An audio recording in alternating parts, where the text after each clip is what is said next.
السلام علیکم، کیسے ہیں آپ سب؟ ٹھیک ہیں، فٹ ہیں؟ نئی ویڈیو کے ساتھ آپ کی خدمت میں حاضر ہوں۔ آج کی ویڈیو میں ہم بات کرنے والے ہیں ایک اہم ٹاپک کے اوپر، اور وہ یہ ہے کہ بہت سارے لوگ جو انگزائٹی سے گزر رہے ہوتے ہیں ان کا ہمیں میسج آتا ہے، وہ ہمیں ان باکس کرتے ہیں اور وہ یہ کہتے ہیں کہ انگزائٹی کی وجہ سے ہم مسجد نہیں جا پا رہے، ہماری عبادات کمزور ہو گئی ہیں، اور ان کو یہ چیز بہت زیادہ پریشان کر رہی ہوتی ہے کہ اب اس طرح سے عبادات مضبوط نہیں رہیں۔ سوشل انگزائٹی کی وجہ سے مسجد میں جانا ان کے لیے مشکل ہے، دل گھبراتا رہتا ہے، دل کی دھڑکن تیز رہتی ہے، اور شاید وہ اپنی اس بیماری کی اس کیفیت میں شاید کہیں اللہ سے دور ہو گئے، ان کو ایسا لگ رہا ہوتا ہے۔ تو آج کی ویڈیو میں ہم آپ کو بتائیں گے کہ حقیقت میں اگر ہم اپنی دین اسلام کو پڑھیں، دیکھیں کہ احادیث سے ہمیں ایک بیمار کے لیے کیا کیا موٹیویشن ملتی ہے، تو ہم حیران رہ جائیں گے۔ ایک حدیث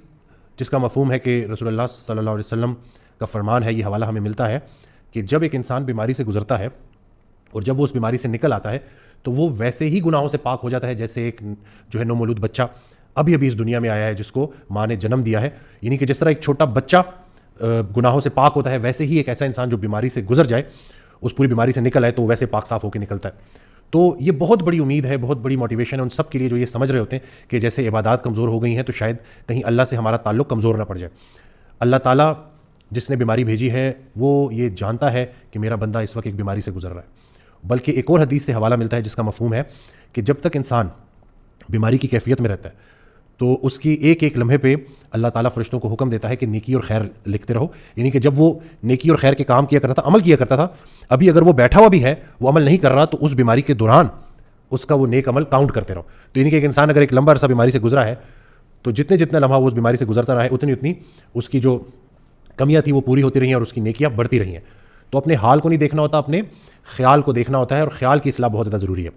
شیطان ہمیں مایوس کر رہا ہوتا ہے کیونکہ وہ ہماری رگوں میں خون کی طرح دوڑتا ہے۔ اب اس کا طریقہ واردات آپ سمجھ لیں کہ وہ کیا، آپ کو یہی بتا رہا ہوتا ہے کہ پہلے تو تم اتنا مسجد جاتے تھے، اتنی عبادت کرتے تھے، اب دیکھو اب تو تم اس طرح سے عبادات نہیں کر رہے، تم نے اپنے آپ کو ایک کمرے تک محدود کر دیا ہے، تو اب تمہارا کیا ہوگا؟ یعنی کہ وہ آپ کو اللہ کی رحمت سے نا امید کر رہا ہوتا ہے۔ حالانکہ جس وقت آپ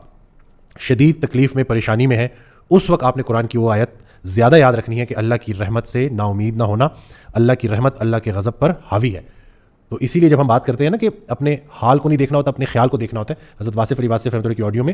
بارہا یہی بات بتائی گئی ہے کہ اپنے خیال کو اللہ کی رحمت کی طرف جو ہے لگانا ہے ہم نے، بلکہ جس کی نگاہ اللہ کی رحمت کی طرف لگ گئی ہے، وہ دیکھ رہی ہے اللہ کی رحمت کو، تو اس کا اچھا وقت شروع ہو گیا۔ تو بس انہی چیزوں کے اوپر جب ہم عمل کریں گے، سورہ دہا میں جہاں پوری سورت ہی سبحان اللہ اتنی ایک نئی جان انسان کے اندر پھونک دیتی ہے، جب بھی وہ آپ ترجمے سے پڑھیں تو وہاں پہ ایک آیت کہ آنے والا وقت گزرے ہوئے وقت سے بہت بہتر ہوگا، اور ان قریب رسول اللہ صلی اللہ علیہ وسلم کو اللہ تعالیٰ اتنا دے گا کہ وہ خوش ہو جائیں گے، ان قریب ہم آپ کو اتنا دیں گے کہ آپ خوش ہو جائیں گے۔ اور آپ دیکھیں کہ آج تک کتنی صدیاں گزرنے کے بعد بھی ہم نے رسول اللہ صلی اللہ علیہ وسلم کو دیکھا نہیں ہے، لیکن ہم ان سے اتنی محبت کرتے ہیں، ان پہ درود بھیجتے ہیں، تو یہ دیکھیں کہ وہ درجات میں اضافہ ہوتا جا رہا ہے، اور جو اللہ نے دینے کا وعدہ کیا تھا نا وہ ابھی تک جاری ہے الحمدللہ۔ تو انہی باتوں کے اوپر جب ہم غور و فکر کریں گے اور اپنے خیال کو درست کریں گے، ہماری پریشانیاں اصل میں ہماری غلط فہمیاں ہوتی ہیں۔ تو آپ دیکھ لیں کہ ہم شیطان کو نا بہت زیادہ کوئی اللہ معافی بہت زیادہ ہی کو درجہ دے دیتے ہیں۔ یاد رہے شیطان مخلوق ہے، اللہ خالق ہے، اور مخلوق اور خالق کا مقابلہ نہیں ہو سکتا۔ جس کا خیال اللہ کی رحمت کی طرف چلا گیا، جس کا بانڈ اپنے اللہ سے اسٹرانگ ہو گیا، اس کو جب اللہ کا ساتھ نصیب ہو گیا تو شیطان اس کے مقابلے میں کہاں آ سکتا ہے؟ تو یاد رہے کہ مخلوق اور خالق کا مقابلہ نہیں ہو سکتا۔ تو جب آپ نے اللہ کی رسی کو مضبوطی سے تھام لیا، اپنے آپ کو پر امید رکھا، یقین کے اوپر مزید یقین لاتے رہے، اعتماد کے اوپر مزید اعتماد لاتے رہے، تو آہستہ آہستہ وہ جو اللہ تعالیٰ ارشاد فرماتا ہے کہ ہر سختی کے ساتھ آسانی ہے، تو آہستہ آہستہ آپ کو پتہ چل جائے گا کہ اس پریشانی میں بھی اللہ تعالیٰ نے کتنا بلیسنگ رکھی ہوئی تھی کہ نہیں آتی کوئی پریشانی اس وقت تک جب تک وہ بڑی پریشانی کو ٹال لینا آئی ہو۔ تو جتنا ہم اس بیماری، اس تکلیف، اس پریشانی سے گزرتے ہیں، ہمیں بہت سبق بھی سیکھنے کو ملتے ہیں۔ جو تکالیف ہیں، پریشانیاں ہیں، یہ اصل میں احساس کی بیداری ہے، ہمارے اندر احساس پیدا ہو، ہم ایک دوسرے کی درد کو، تکلیف کو سمجھیں۔ بلکہ حضرت واصف علی واصف رحمۃ اللہ کا میں یہ فکرہ پہلے بھی ریپیٹ کرتا رہا ہوں کہ بیماری سے پہلے زندگی اپنی لگتی ہے، بیماری کے بعد اللہ کی لگنی شروع ہو جاتی ہے۔ تو ہم ذرا سوچیں اور ذرا اس پہ فکر کریں، غور و فکر کریں، تو آہستہ آہستہ وہ جو دھندلا پن ہے نا، جو ہم کلیئرلی دیکھ نہیں پا رہے، وہ صاف ہونا شروع ہو جاتا ہے۔ اور اس کی ایک بیسٹ ایگزامپل مجھے ایک شخص نے دی تھی کہ جب انسان بیماری سے گزر رہا ہوتا ہے، تکالیف سے گزر رہا ہوتا ہے، تو جیسے آپ بل بورڈ کے بالکل منہ کے آگے کھڑے ہو جائے تو آپ کو نہیں نظر آ رہا ہوتا کہ اس کے اوپر کیا لکھا ہوا ہے، لیکن جیسے ہی آپ اس سے دور ہو کے دیکھیں تو آپ کو پورا وہ میسج سمجھ آ جاتا ہے کہ اس کے اوپر کیا لکھا ہوا ہے۔ تو ایسے ہی جب انسان اس بیماری سے نکل آتا ہے تو پھر اس کو پتہ چلتا ہے کہ واقعی اس مشکل وقت میں کتنا کچھ سیکھنے کو ملا، اس بیماری نے کتنا بوجھ میرا ہلکا کر دیا, کتنے گناہ تھے جن کو اللہ تعالیٰ نے جو ہے وہ معاف کر دیا. اور بلکہ وہ جو نیک عمل کی بات ہے, اتنی پیاری وہ حدیث ہے کہ آپ اگر بیماری میں ہے تو آپ کے وہ جو عمل ہے نا وہ نیک اعمال لکھے جا رہے ہوتے ہیں. تو رحمت ہی رحمت ہے, برکت ہی برکت ہے, امید ہی امید ہے, بس اپنے خیال کو درست کرنا ہے. اسی طرح سے